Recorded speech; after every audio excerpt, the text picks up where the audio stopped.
அன்புள்ளம் கொண்ட சிம்ம ராசி அன்பர்களே, இந்த சிம்ம ராசின்றது காலபுருஷ தத்துவத்தில் 5வது வீடா இருக்கு. இந்த ராசிக்கு அதிபதி சூரிய பகவானா இருக்கார். இந்த ராசி வந்து ஒரு நெருப்பு ராசி. அது மட்டும் இல்லாம இது வந்து ஒரு ஸ்திர ராசி. ஸோ இந்த ராசி இது மாதிரி சூரியனா இருக்கிறதுனால இது வந்து தலைமை தாங்கிறது, ஒரு விஷயத்துக்கு வந்து ஹெட்டா இருக்கிறது, ஒரு பர்சனாலிட்டின்னா ஆளுமையா இருக்கிறது, பெருமிதமாக இருக்கிறது, தன்னை பற்றி வந்து பெருமிதமாக நினச்சிக்கிறது, நல்ல வெளிப்படைத்தன்மையாக, சூரியனுக்குள்ள நல்ல ஒரு தேஜஸ், நல்ல வெளிப்படைத்தன்மையாக இருக்கிறது. அது இதெல்லாம் வந்து அவர் கம்பீரமாக இருக்குது, பார்க்குறதுக்கு வந்து தேஜஸாக கம்பீரமாக இருக்கிறது, நல்லா எல்லார்ட்டையும் வெளிப்படையாக பேசுறது, பழகிறது. இதெல்லாம் வந்து சிம்ம ராசிக்கு உள்ள இயல்பான குணங்களாக இருக்குது. ஸோ இவங்களுக்கு வந்து என்ன நிறைகள், எந்தெல்லாம் வந்து உங்களுக்கு நல்லா இருக்கும், நிறைகள் என்ன, உங்களோட குறைகள் என்ன அப்படின்னு பார்க்க போகிறோம். இவங்களுக்கு வந்து பொதுவாகவே தலைமை தாங்கும் திறன் வந்து நல்லா உண்டு. அட்மினிஸ்ட்ரேட்டிவ் கெப்பாசிட்டி அது வந்து இவங்களுக்கு நல்லா உண்டு.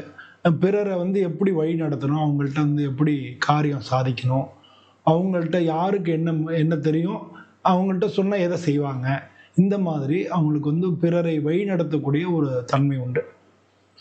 குடும்பத்திலையும் சரி, சமூகத்திலையும் சரி, எல்லாரையும் வழிநடத்தக்கூடிய ஒரு திறமையாக இருப்பாங்க.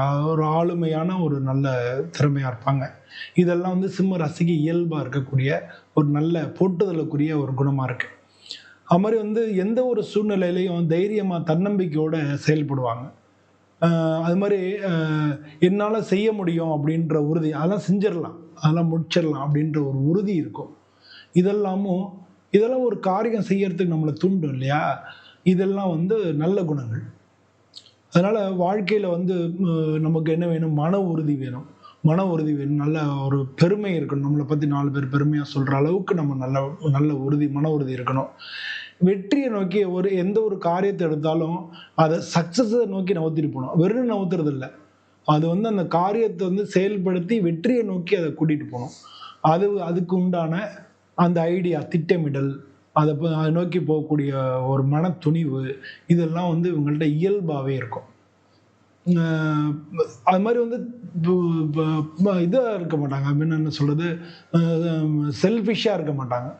ஒரு காரியம் செய்யும்போது அதனால எல்லாருக்கும் நன்மை கிடைக்கணும், அதாவது குடும்பத்துக்கு வேலை பார்க்குறது, நம்ம குடும்பத்துக்காக எல்லாருக்கும் செய்யணும் அப்படின்னு நினைக்கிற ஒரு தன்மை இருக்கும். சமூகத்துக்கும் செய்யணுன்ற அது மாதிரி ஒரு எண்ணம் இருக்கும். எதை எடுத்தாலும் அது வந்து அதில் உங்களுக்கு எப்படி பெருமை கிடைக்குமோ அப்படி இவங்களை பற்றி எல்லாரும் பாராட்டுறதுக்கு என்ன உண்டோ அந்த மாதிரி செய்வாங்க. அது மாதிரி தன்னலம் இல்லாமல் இவங்க உழைக்கக்கூடியவங்களாக இருப்பாங்க. அதனால வந்து நல்லா, நான் முன்னால் சொன்ன மாதிரி நல்ல பிளான் இருக்கும், ரெஸ்பான்சிபிலிட்டி ஃபீல் பண்ணுவாங்க. தவறாக போச்சுன்னா நம்மளை தான் குறை சொல்லுவாங்க, நம்ம தான் அதுக்கு பொறுப்பு அப்படின்னு அந்த பொறுப்பு உணர்ந்து செய்வாங்க. அதனால் திட்டமிட்டு செய்வாங்க. அது வந்து இதுக்கு வந்து இதுதான் சரி அப்படின்னா அதுக்கு நியாயமான முடிவெடுப்பாங்க. அது வந்து செல்ஃபிஷாக இல்லாமல் நியாயமான முடிவெடுக்கக்கூடியவங்கள, அந்த மாதிரி உள்ள ஒரு திறமை உள்ளவங்கள அவங்க இருப்பாங்க. இது வந்து இவங்களுடைய இந்த மாதிரி தன்மை இருக்கு இல்லையா? அதனால வந்து அதெல்லாம் செஞ்சிடலாம், பண்ணுங்க அப்படின்னு சொல்லி மற்றவங்களுக்கு உற்சாகம் கொடுக்கறது மட்டும் இல்லை, இவங்க இருக்கிற இடத்துல அந்த உற்சாக குணம் இருக்கும். எல்லார்ட்டையும் வந்து அந்த உற்சாகம் தொத்திக்கும். மற்றவங்களுக்கு நம்பிக்கையை கொடுப்பாங்க, அவங்களுக்கும் ஊக்கத்தை கொடுத்து வாழ்க்கையில் அவங்களையும் வந்து முன்னேற வைப்பாங்க. இதெல்லாம் வந்து இவங்களுக்குள்ள இயல்பான ஒரு குணம்னு சொல்லலாம், சிம்ம ராசிக்குள்ள குணம்னு சொல்லலாம். இது வந்து இதில் இவங்களுக்கு குறைகள் அப்படின்னு என்ன அப்படின்னு பார்த்தோம்னா, இவங்களை பற்றி சொல்லலைன்னு வச்சுங்களேன், இவங்களை நீங்கள் அப்படிப்பட்டவங்கன்னு சொல்லலைன்னா இவங்களுக்கு கோவம் வந்துடும் அப்படின்ற மாதிரியான ஒரு தன்மைக்கு போயிடுவாங்க ஒரு சில சமயங்கள். அது வந்து என்ன ஈகோயிஸ்டிக்காக வரதுக்கான வாய்ப்பு இருக்குது. நான் சொல்கிறேன், நீ கேட்க மாட்டேங்கிற, நான் சொல்ல நீ கேட்டுதானோ, அப்புறம் பிடிவாதம் அப்படி வந்துடும். அந்த மாதிரி எல்லாத்துக்கும் நான் தான் காரணம் அப்படின்றத வந்து உணர மட்டும் இல்லை, மற்றவங்க வந்து சொல்லணும்னு எதிர்ப்பாங்க. அப்படி சொல்லாட்டினா அது வந்து சொல்ல வைப்பாங்க, நான் தான் காரணம்னு இது பண்ணுவாங்க. அது வந்து ஈகோயிஸ்டிக்காக ஒரு அகம்பாவமாக மாறுறதுக்கான வாய்ப்புகள் மிக அதிகமாக இருக்குது. அதனால வந்து தான் சொல்கிறது தான் சரி அப்படிங்கும்போது அந்த அப்புறம் ரூல்ஸ் எல்லாம் கிடையாது, அவங்க சொல்கிறபடி தான் செய்யணும் அப்படின்ற மாதிரியான ஒரு பிடிவாத போக்கு இருக்கும். இதுவும் வந்து ஒரு நெகட்டிவாக மாறுறதுக்கான வாய்ப்புகள் நல்லா இருக்குது. ஒரு சட்டத்திட்டங்கள், சமூகத்தில் இருக்கக்கூடிய முறைகள், இது எல்லாத்தையும் கொஞ்சம் மீறக்கூடிய ஒரு தன்மையும் இருக்கும்.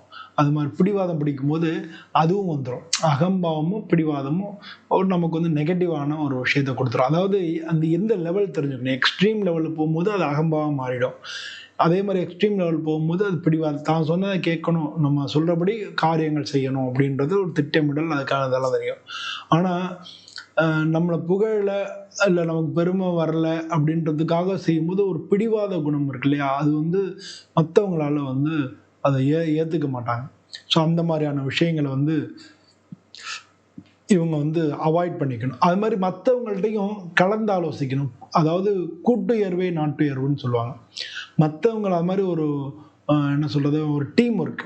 மற்றவங்க எல்லாத்தையும் சேர்த்து அது மூலமாக தான் ஒரு வெற்றி அடைய முடியும். இந்த உலகம் யாரும் எந்த ஒரு தனி மனிதனுக்காகவும் இல்லை. இந்த உலகத்தில் வந்து எந்த ஒரு விஷயமா இருந்தாலும் ஒரு ஒரு நம்ம சாப்பிட்றதுலேருந்து நம்ம நடக்கிறதுலேருந்து எல்லாருடைய உழைப்பும் நமக்கு ஏதான ஒரு வகையில் இருந்துன்னு தான் இருக்கும். அப்போ மற்றவங்களுடைய ஐடியாஸ், மற்றவங்க கோணத்துலேருந்து இது எப்படி இருக்குது அப்படின்றதையும் நம்ம தெரிஞ்சுட்டு அதுக்கப்புறம் நம்ம முடிவு எடுத்துக்கலாம். ஸோ அந்த மாதிரி மற்றவங்களுடைய ஆலோசனையை கேட்காம இருக்கிறதும் தவறு. நீங்கள் தப்பு பண்ணிட்டீங்கன்னு சொன்னால் கூட அதை ஏற்றுக்கிறதுக்கு மாட்டாங்க, அதுக்கு ஒரு காரணம் சொல்லுவாங்க. ஸோ அந்த மாதிரி வந்து இது வந்து அவங்கள மீறி நடக்கக்கூடிய விஷயங்கள், இதெல்லாம் வந்து இயல்பாக இருக்கக்கூடிய விஷயங்கள். ஆனால் இதெல்லாம் மாற்றிக்க முடியும். இதை புரிஞ்சுக்கிட்டாங்கன்னா மாற்றிக்கலாம். புரியாட்டினா அது பிடிவாதமாக மாறிடும். ஸோ அதனால வந்து அதெல்லாம் வந்து கொஞ்சம் வந்து ஒரு நல்ல ஒரு ஒரு சின்ன ஒரு ஒரு பார்டர் தான். அந்த பார்டரை தாண்டும் போது அதுவே பாசிட்டிவே நெகட்டிவாகவும் மாறிடும். அது மாதிரி வந்து கோபம் வந்துடுதுன்னு வச்சுங்களேன், அவங்க வந்து கட்டுப்படுத்தவே முடியாது. இவங்களால என் பேச்சை நானே கேட்க மாட்டேன்னு சொல்கிற மாதிரி கோவம் வந்துடுதுன்னா பயங்கரமான கோவம் வந்துடும். அப்போ என்ன பேசுகிறோன்னே தெரியாது, அப்படி அப்படி நடந்துருவாங்க.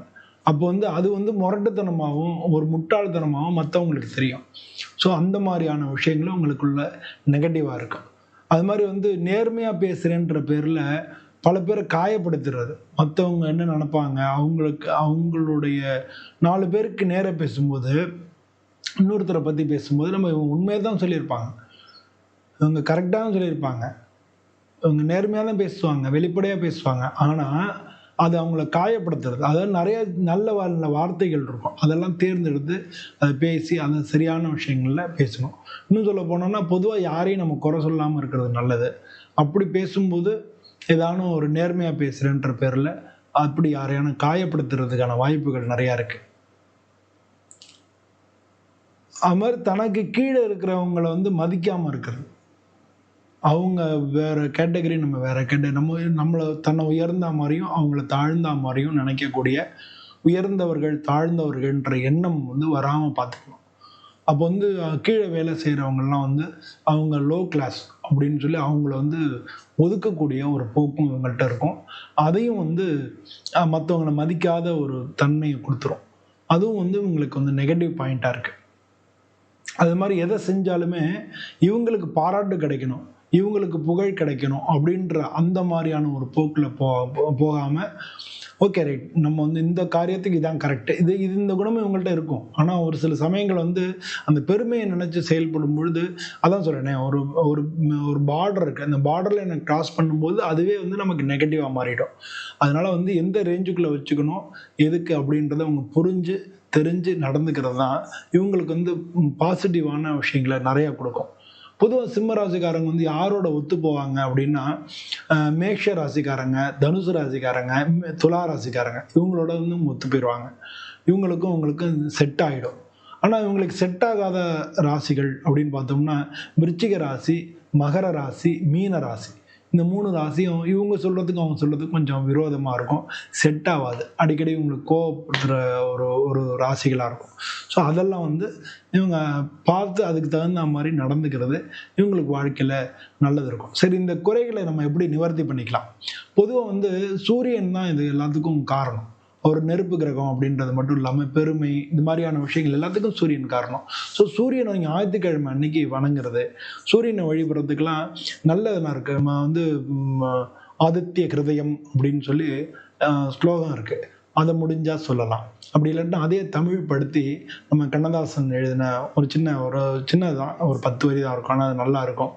ஆயிரம் கரங்கள் நீட்டி அணைக்கின்ற தாயே போற்றி, அருள் பொங்கும் முகத்தை காட்டி இருள் நீக்கம் தந்தாய் போற்றி அப்படின்னு சொல்லி அந்த அந்த பாட்டு வரும், கர்ணன் படத்துல வரும். அதை கூட நீங்க லிரிக்ஸ் தான் கிடைக்கும், அதை கூட நீங்க வாங்கி படிக்கலாம். நல்லா இருக்கும், நம்ம மனசும் ஈடுபடும். நம்ம தெரிஞ்ச மொழியில பேசும்போது மனப்பூர்வமா அதை சொல்ல முடியும். ஸோ அது பண்ண முடியும். அது மாதிரி வந்து இவங்க சூரியனுக்கு வந்து குளிச்சுட்டு தாமரை இருக்கு இல்லையா, அதை வாங்கி சூரியனுக்கு வைக்கிறதும் ரொம்ப ரொம்ப நல்லது.